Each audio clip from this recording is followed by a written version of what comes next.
Buenos días, mi nombre es Jimena Fernanda Hernández Moreno del grupo 623. Esta vez hablaremos sobre el Museo Británico. Bueno, pues es un museo de la ciudad de Londres, Reino Unido, uno de los museos más importantes y visitados del mundo. Sus colecciones abarcan campos diversos del saber humano como la historia, la arqueología, la etnografía y el arte. El museo fue una de las primeras instituciones de este tipo en Europa, siendo el primer museo nacional en el mundo. Custodia más de 8 millones de objetos de todos los continentes, muchos de los cuales se encuentran almacenados para su estudio y restauración, o guardados por falta de espacio para exhibirlos. Cuenta con la mayor sala de lectura en la Biblioteca Británica, sede propia hasta el año 1973.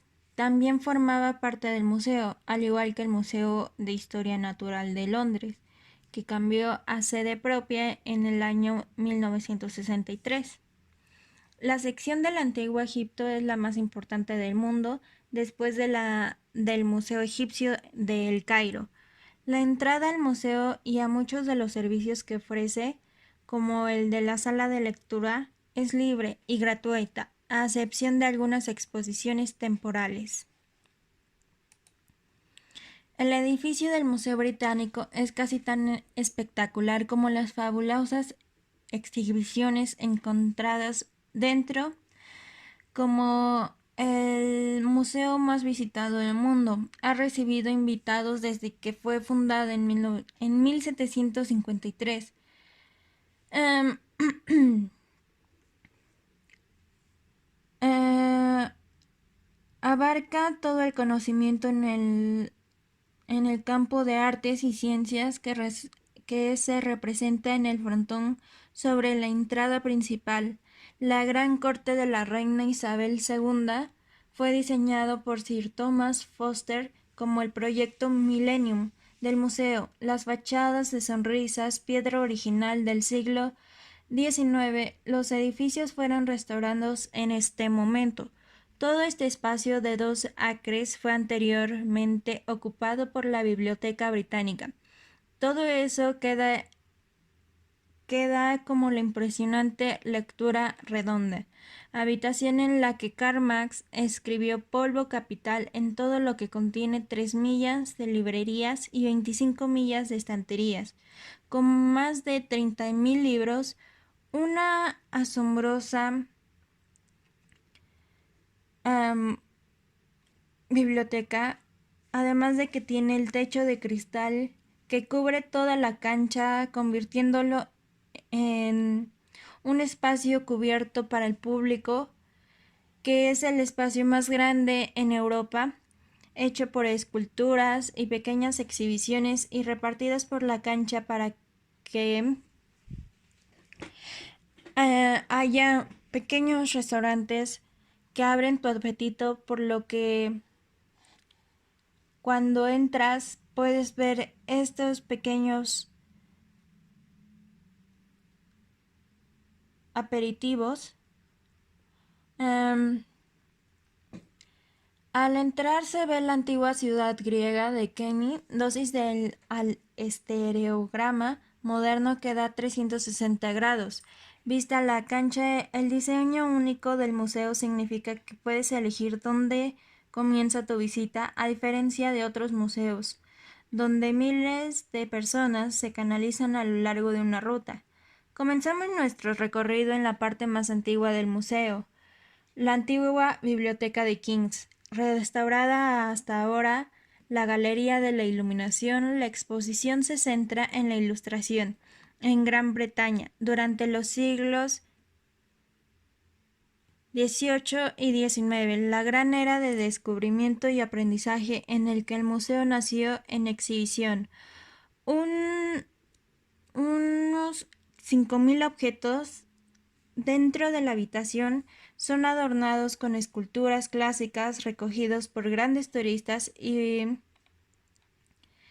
coleccionistas de la Iluminación. Muchos de los artículos fueron recolectados por grandes nombres de su época, como el capitán James Cook, Charles Darwin y Howard Carter, o donado por gente como el rey George III. Aquí vemos uno de sus instrumentos científicos, el planetario, un modelo mecánico del sistema solar utilizado para demostrar la teoría de Copérnico, que la Tierra y los planetas giran alrededor del Sol.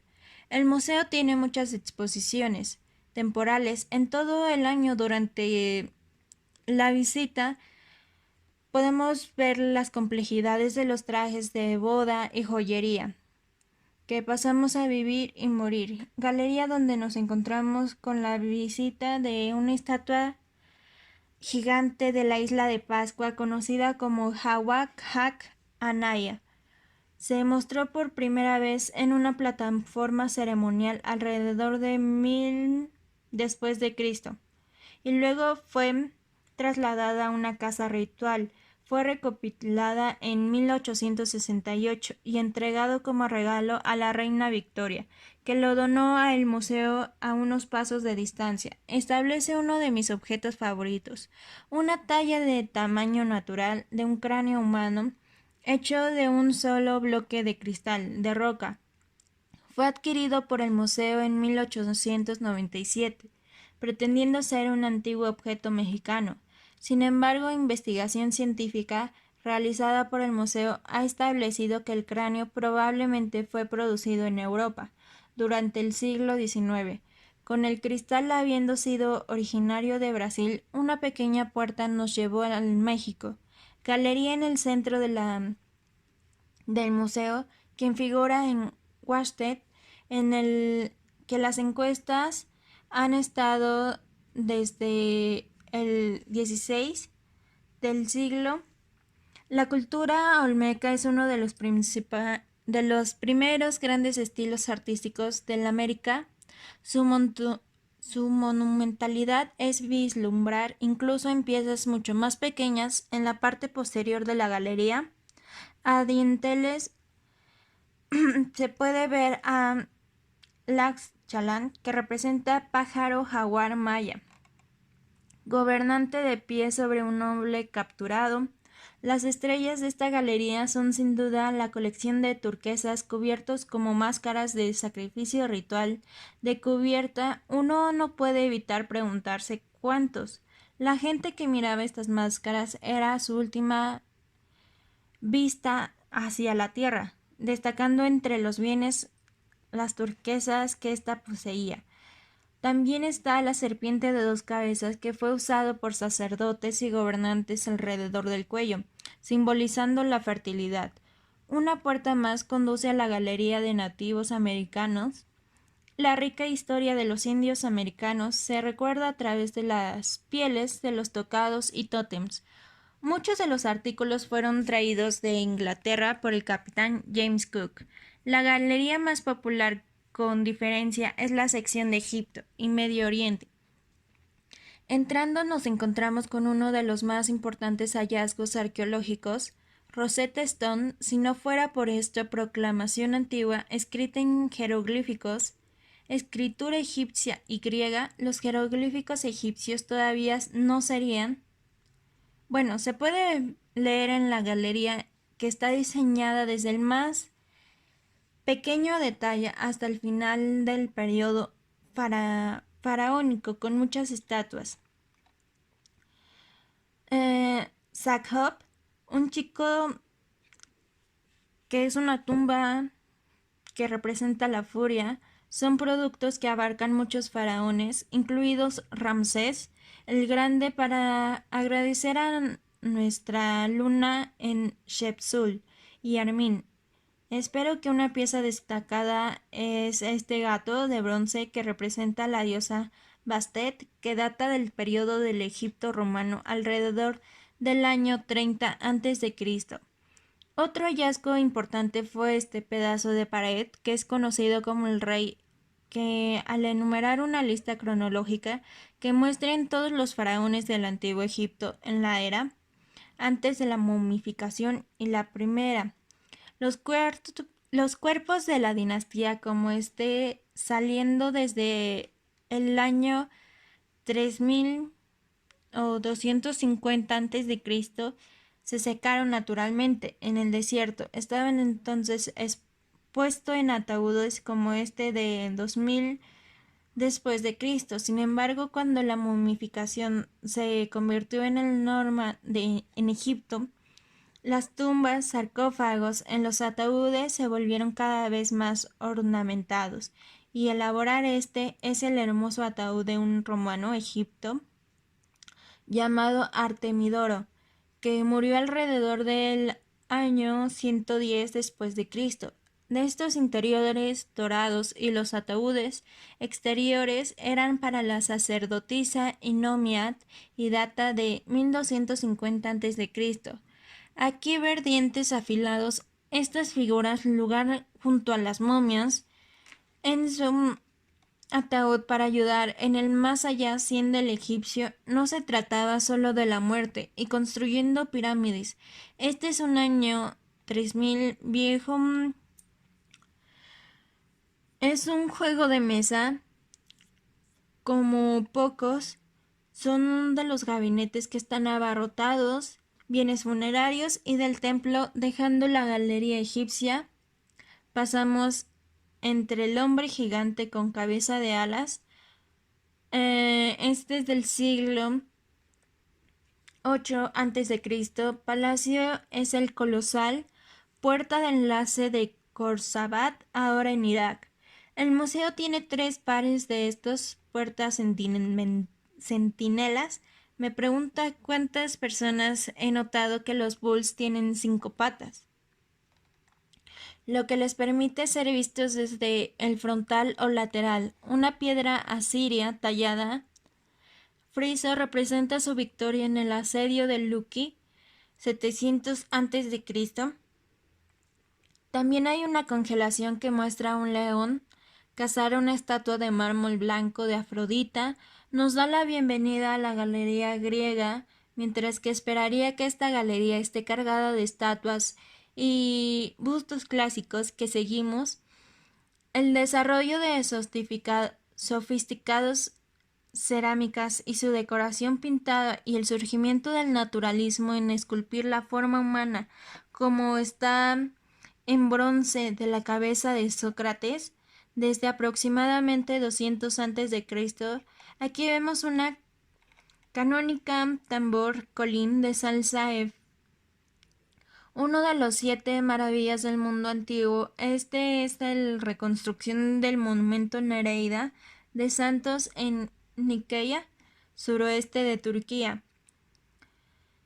Él es uno de los gobernantes locales que está decorado con esculturas al estilo griego, incluidas las hijas de María por el viento del dios del mar, Nereo. Delante de nosotros otra estatua de la mitología y esculturas de frontón del Partenón, conocidos como los mármoles de Elgin, forman uno de los mayores logros supervivientes del arte clásico, ilustrando ambos mitos y eventos históricos. Son una de las exhibiciones más controvertidas del museo entre 1801 y 1805. Lord Elgin, quitando las canicas con el permiso de los griegos y transportarlos a Londres. Los griegos ahora comprensiblemente los quieren. Pasamos a la Bretaña romana siguiendo un periodo de estrecho contacto con los romanos. Invadió Gran Bretaña en el 43 a.C. Hallazgos de las hordas encontraron de un Thetford la rodilla de halcón y el fuerte de Adriano. Se ha excavado mucho oro y joyas en la pared, incluyendo estos tallos espectaculares, usado por los romanos y celtas, alrededor de cascos de gladiador de cuello y el impresionante barras Portland de vidrio camafeo, obra maestra técnica y la más famosa sobreviviente de un tipo de un objeto raro. Eso es extremadamente difícil de hacer. Letreros y mosaicos también han sobrevivido. En Asia, en la Galería de Asia, tiene algunas piezas maravillosas, principalmente de China y Japón.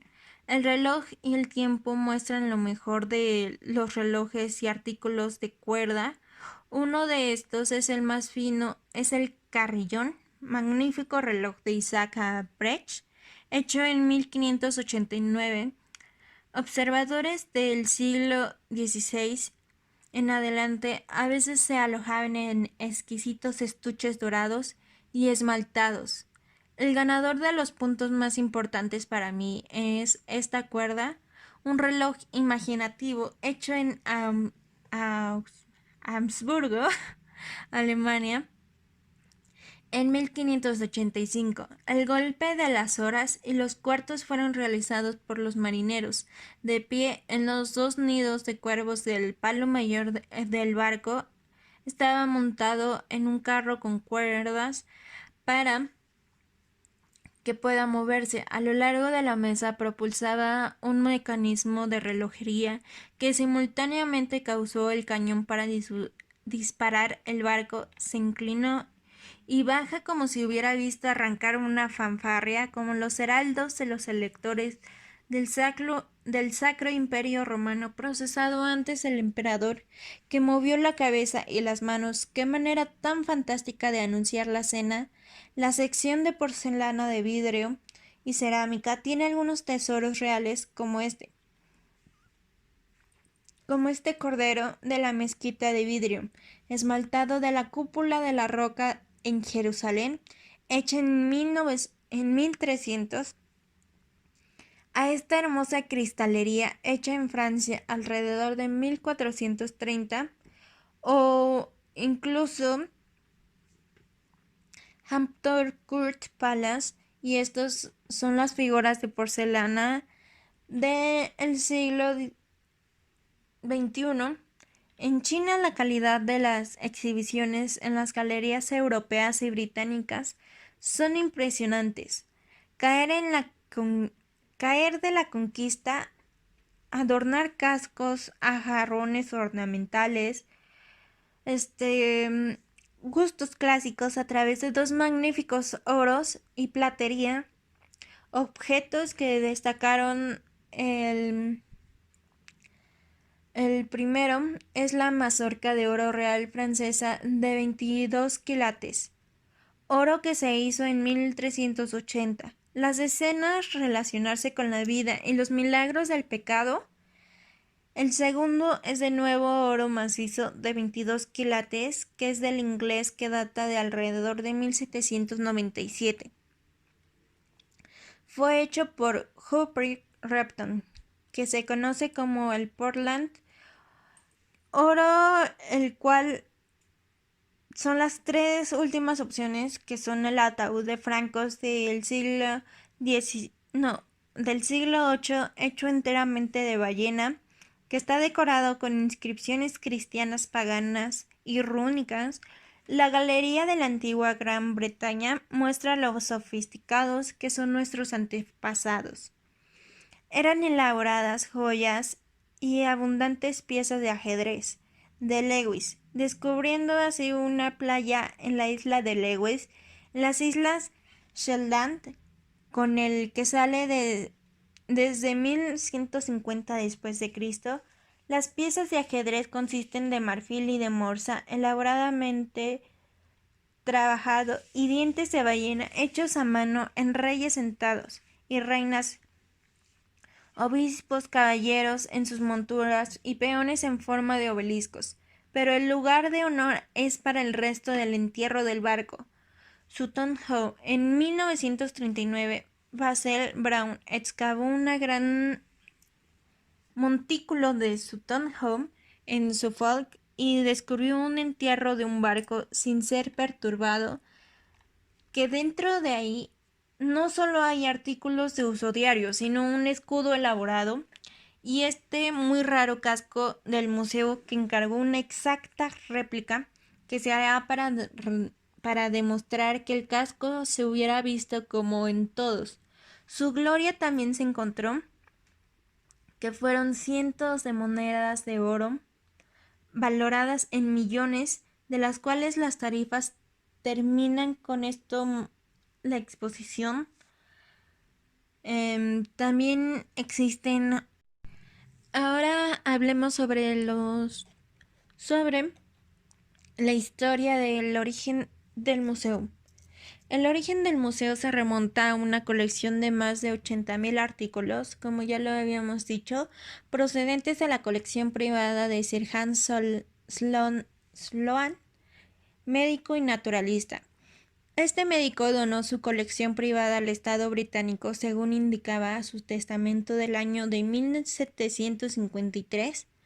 La colección incluía 40.000 libros, 7.000 manuscritos, dibujos de Durero, su colección de ciencias naturales y medicina, así como antigüedades de Egipto, Grecia, Roma, Oriente Medio, Extremo Oriente y América. El gobierno británico adquirió esta colección por el precio simbólico de 20.000 libras, importe que se obtuvo mediante una lotería pública organizada por el Parlamento británico, según se muestra su acta de fundación del 7 de enero de 1753. Además se adquirió la biblioteca personal de Robert Cotton y la del anticuario Robert Harley. Sus administradores decidieron que su primera ubicación fuera en la Casa Montagu, una mansión del siglo XVI en el barrio londinense de Bloomsbury, que adquirieron por 20.000 libras, donde se inauguró al público el 15 de enero de 1759. Desde su inauguración el museo no ha hecho más que aumentar su colección mediante donaciones o compras. Aunque al principio su principal patrimonio eran los documentos y libros, pronto empezó a recibir gran cantidad de objetos antiguos. En 1782 aumentó de forma significativa la colección de antigüedades, por la compra por parte del Estado de las obras y objetos de Sir William Hamilton, embajador británico en Nápoles, que incluía piezas de Grecia y Roma, la derrota de la flota de Napoleón en Egipto, la batalla de Abukir, permitió que el Museo Británico adquiriera en 1801 gran cantidad de antigüedades egipcias y la célebre piedra de Rosetta. También se añadieron un gran número de esculturas griegas, como la de la colección Tournelli en 1805, y los mármoles de Elgin, más conocidos como los mármoles del Partenón, donados por el conde de Elgin en 1816.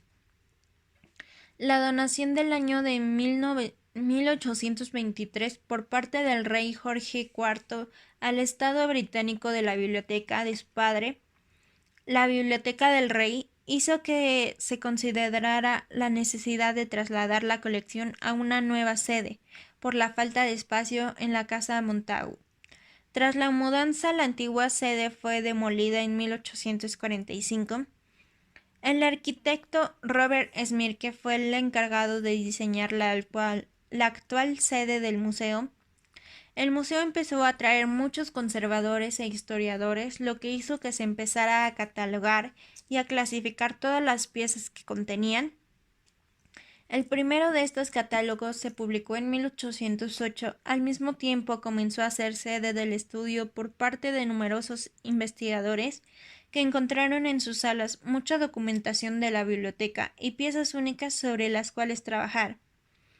En 1887, debido a la falta de espacio, trasladaron toda la colección de piezas naturales al Museo de Historia Natural de Londres, que se convirtió en museo propio en 1963. Entre 1970 y 1998, toda la colección etnográfica del museo se hallaba en el Museo de la Humanidad en Londres. En 1973 se separó del Museo de la Biblioteca Británica, aunque todavía mantiene en el museo gran cantidad de volúmenes y su gran sala de lectura. Los libros permanecieron en el museo hasta 1998. El museo siempre ha estado abierto, con la excepción de las 2 guerras mundiales, en las que permaneció cerrado por miedo a posibles daños en sus obras. Se hicieron evacuaciones parciales de obras aceleradas durante la Segunda Guerra Mundial, por los daños que produjeron las bombas sobre el museo durante los bombardeos sobre la ciudad de Londres. El Museo Británico posee más de 7 millones de objetos que cubren la historia de la cultura humana desde sus orígenes hasta la actualidad. Muchos de estos artefactos no están expuestos, sino que se conservan en un subterráneo, ya que el museo no dispone de suficiente espacio.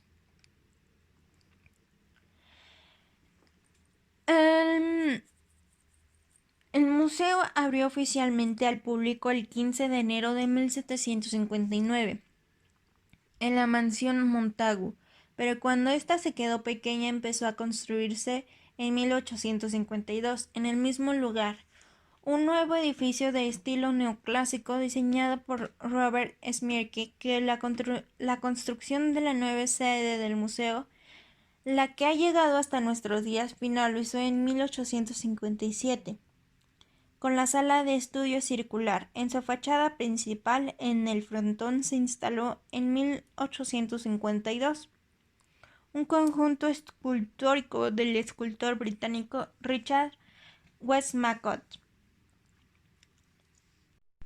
La sala Dubén, que alberga la colección del Partenón, fue construida en 1938 por el arquitecto John Russell Pope, pero en 1940 fue dañada por una bomba de aviación en la Segunda Guerra Mundial, reconstruyéndose y abriéndose de nuevo al público en el año 1962. Una de las últimas aplicaciones del Museo Británico se inauguró en diciembre del 2000. Se trata del gran atrio de la Reina Isabel, ubicado en el centro del museo. Fue diseñado por el estudio del arquitecto Norman Foster, que se halla en el sitio que antes ocupaba la Biblioteca Británica. Ya trasladada a su nueva sede, el gran atrio se ha convertido en la mayor plaza cubierta de Europa. El techo del atrio es de cristal y acero y está compuesto por 1656 pares de cristales. En el centro del gran atrio se encuentra la sala de lectura, que antes formaba parte de la Biblioteca Británica. Los volúmenes de sala han sido consultados por muchas grandes personalidades a lo largo de su historia, como Karl Marx, Oscar Wilde, Mohandas Gandhi, Rudyard Kipling, George Bernard Shaw, Vladimir Lenin o Wells. La sala de lectura está abierta para cualquier persona que lo desee. En la actualidad consta de 10 departamentos y alberga parte de la Biblioteca Británica. Tanto el Departamento de Antigüedades Prehistóricas y Romano-Británicas como el de Antigüedades Medievales se exhiben obras de artes que van desde la Europa prehistórica hasta nuestros días, pasando por la Edad Media y el Renacimiento. El Departamento de Monedas y Medallas cubre todas las culturas y periodos, e incluye piezas griegas, romanas y orientales, así como la colección real ofrecida al museo por George IV. El Departamento de Antigüedades Egipcios, que alberga una de las mayores colecciones del mundo, es especialmente conocida por la piedra de Rosetta y por sus muchos papiros, momias y sarcófagos. El Departamento de Etnografía custodia objetos procedentes de pueblos indígenas de todo el mundo, en especial la colección compilada por el capitán James Cook en el siglo XVIII. Estos objetos se hallan expuestos en el Museum of Mankind, que se encuentra en Mornington Gardens. El Departamento de Antigüedades Griegas y Romanas guarda muchas famosas obras de arte. Entre estas cabe mencionar la vasija romana de cristal conocida como vaso Portland del siglo I, la copa Warren con escenas de sexo homosexual, el friso del templo Apolo de base, los mármoles de Elgin y las esculturas del mausoleo de Halicarnaso en Turquía. El Departamento de Antigüedades Orientales cuenta con colecciones de arte y arqueología islámica y oriental, en especial cerámica china y escultura hindú. El Departamento de Grabados y Dibujos contiene una colosal colección de este arte gráfico europeo que abarca desde el final de la Edad Media hasta nuestros días. 50.000 dibujos, incluyendo ejemplos de Leonardo da Vinci y Miguel Ángel Buonarroti, y más de 2 millones de grabados, entre los que se encuentra un muestrario casi completo de Durero. El Departamento de Antigüedades Asiáticas Occidentales muestra obras tanto mesopotámicas como relacionadas con esta zona, que se remontan desde el año 5000 a.C. hasta la llegada del Islam en el siglo VII de nuestra era. La colección comprende abundante material procedente de las excavaciones que el arqueólogo inglés Leonard Woolley llevó a cabo en la antigua ciudad de Ur. El museo, que también publica numerosos catálogos y manuales sobre las colecciones, cuenta otras divisiones como son el Laboratorio de Investigación y el Departamento de Conservación. El Museo Británico es ante todo un museo de antigüedades, sobre todo desde que por problemas de espacio ya no contiene las colecciones de ciencias naturales ni la Biblioteca Británica. Además, su colección de pintura es bastante escasa. Esto lo distingue de otros museos como el Louvre, el Metropolitan de Nueva York o el Hermitage en San Petersburgo, considerados museos universales de arte y cultura. Sin embargo, este museo tiene una sección etnológica muy importante. En Londres, las principales colecciones de arte occidental y de arte mundial se encuentran en la National Gallery y en el Museo Victoria y Alberto. Sin embargo, muchas de las exhibiciones del Museo Británico tienen un gran mérito artístico, además de una importancia histórica, pues también contiene dibujos de Miguel Ángel Rembrandt, Goya y una colección de Durero. Algunas piezas y colecciones destacadas de este museo son los mármoles del Elgin, también conocido como mármoles del Partenón, la vasija de Portland, la copa de Warren, la piedra de Rosetta, el juego real de Ur, la sala del reloj, la colección de Stein de Asia Central, colecciones de momias egipcias, los bronces de Benín, el cilindro de Ciro y varios objetos persas, los bajorrelieves de los palacios de Niniem y Nimrud. De todos los objetos que poseo, solo una pequeña parte se encuentra expuestos por problemas de espacio o por su restauración o estudio. Además, el museo cuenta con una serie de exposiciones no permanentes que se van cambiando a lo largo del año. Estas exposiciones normalmente son de pago, al contrario que el resto del museo.